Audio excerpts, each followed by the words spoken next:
Hi, my name is Cathy Patterson-Sterling, and I'm the Director of Clinical and Family Services for the Sunshine Coast Health Center. And we're looking over these next 6 weeks around the issue of boundaries.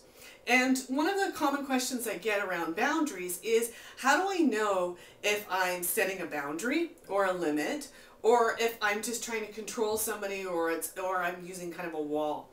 And so what I want to talk about here for a few minutes is distinguishing between having that emotional wall or having a boundary.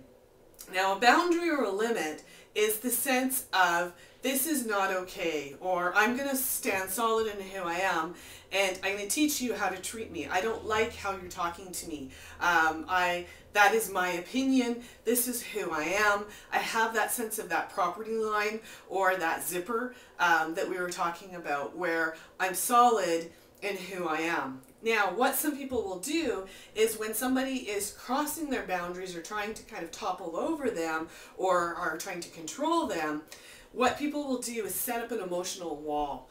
And the wall is the sense of shutting off and shutting down, and you can't get in. You can't even talk to me, I don't even acknowledge you, whatever. And they're those short kind of one-word answers of whatever, yes, fine, whatever you want to do, good. And that is shutting down and shutting out. When we have boundaries rather than emotional walls, we talk about, you know what, this is what's working for me, this isn't what's working for me.